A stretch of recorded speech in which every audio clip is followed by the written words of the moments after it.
Welcome to the Mobile Home Park Mastery Podcast, where you will learn how to identify, evaluate, negotiate, perform due diligence on, finance, turn around, and operate mobile home parks. And now, here is your host, the fifth largest mobile home park owner in the United States, Frank Rolfe.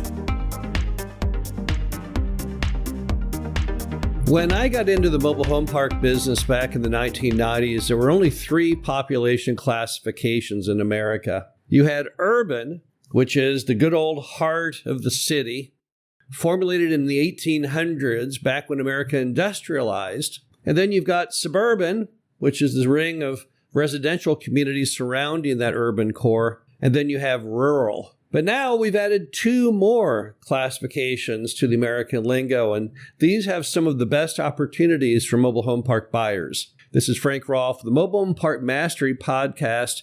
We're going to talk about these population classifications that just about every metro and even cities not large enough to be a metro all have in common, and then why we have these new two entrants and why there is so much potential opportunity in them.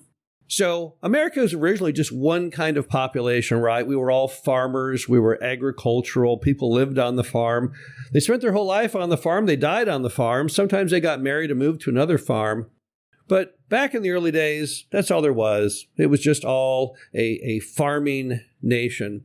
And then people started to build factories to build things. And that was mostly in the 1800s. And suddenly America started building widgets and items that they would export to other countries or sell within our own country. But when you go to build things in a manufacturing plant, you got to get people all bunched in together, right? Inside the factory, on that conveyor belt. So suddenly people started living near these factories. And that became what is known as the urban centers. And if you go to any city in America, particularly an older city like St. Louis, you'll see those factories. You have these giant buildings, and then you'll have these very small kind of row houses around those big factories, and sometimes 2- and 3-story old-timey multifamily around those factories. And that was the urban center. And so then we had a period of time in America where we had just agricultural, raw land, farmers, and these urban centers, but there was really nothing in between. You either lived in the city in the heart of all of that population density, or you lived back out on the farm with your relatives. But then in the 1930s and 40s, and then it ramped up in the 50s and the 60s, people decided, hey, I don't want to really live in the city. I don't mind working in the factory, but I don't want to live next door in that really ugly little A-frame house thing. And they started building subdivisions. Single-family tract subdivisions. And back then, everyone had a car, and they would drive from their job. They'd jump in that old Model A Ford or that 1960s Mustang, and they would drive from their job to their house. And normally, the length of that drive time was measured in, 5, 10, 15 minutes of drive time. And we had a whole new classification then known as the suburbs. And that is now defined as called suburban. So now we have three classifications. We have the good old rural, all the farmland. We have the urban, the big city core. And then we have the suburban, which is that ring of residential communities surrounding the urban. And that was true for just the longest time. All the way back into the 90s when I got in the business, that's still the way it was. You had those three classifications. But now in modern times, we've added two. The first one we added are the exurban. Now, what the heck is an exurban? An exurban refers to the string of towns that surround the suburban. Because in most areas, if you look at the map, there is a defined group of small towns out in the outlying part of those suburban neighborhoods. But they were always considered too far out for anyone to work in the urban and live in the exurban. Because an exurban drive time is about a half an hour. And most people don't like driving, and they don't want to drive a half an hour each way to work and back to home. So people always assume those were not really a part of the metro, that they were not really a part of that big ecosystem that is supported by those urban jobs. But then the population started shifting, and it accelerated dramatically during COVID. Because during COVID, we were all told, you got to get away from humans. You want to be in the outdoors. You want to be in lower density populations. And on top of that, people who were stuck at home said, I don't like where I live. Never really did. Now I really hate it. Since I'm stuck at home all day, I got to find a place I like better. And people started getting their cars. That was allowable during COVID. Driving around was felt safe from any disease. And they started poking around farther out. They started going to those towns they hadn't been to before. And they said, I kind of like this place. It's got this kind of charming downtown area. It's got lower home prices. It's got lower everything prices. It's got quaint little restaurants. It's got zero crime. Our kid could walk to school. I think I want to move here. And that gave birth to the whole exurban phenomenon. And today, if you look at a map and where people are going, you'll see huge population increases in those exurban markets. But then there's one more classification that has come to light very recently. In fact, it's pretty much a byproduct of COVID. And we call this the super commuter.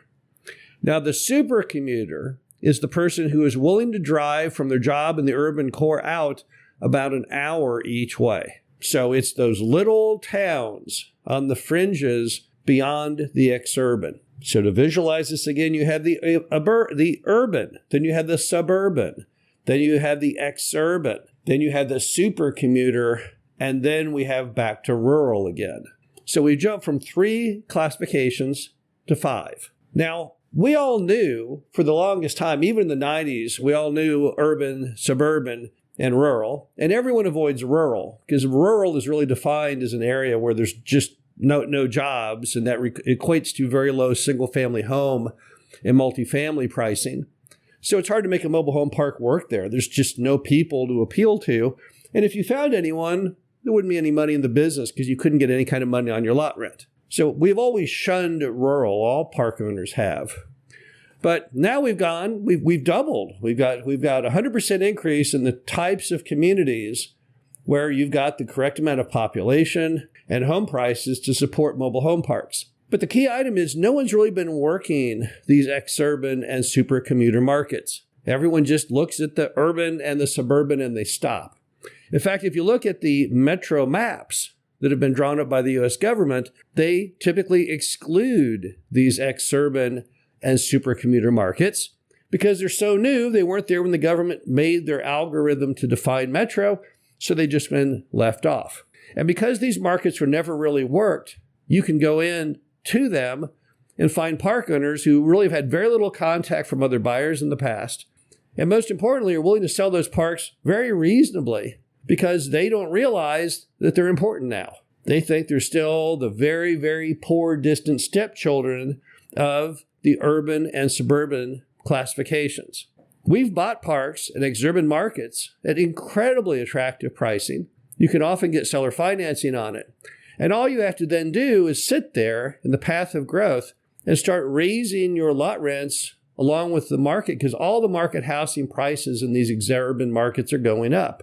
So it's a very low risk way to get a really good mobile home park deal. Now, the same is true on the super commuter, but you have to be a little more careful because an hour commute out is quite a bit of commute. You cannot guess wrong on this. There is no path of growth as far as it will take a long time to get out to you. In both cases, you're definitely going to want to run test ads to make sure the demand is there to support your mobile home park endeavor. But the key thing to watch out for in picking a successful exurban and super commuter market are the prevailing home prices. What do single-family homes go for? And what do apartments go for? That's key.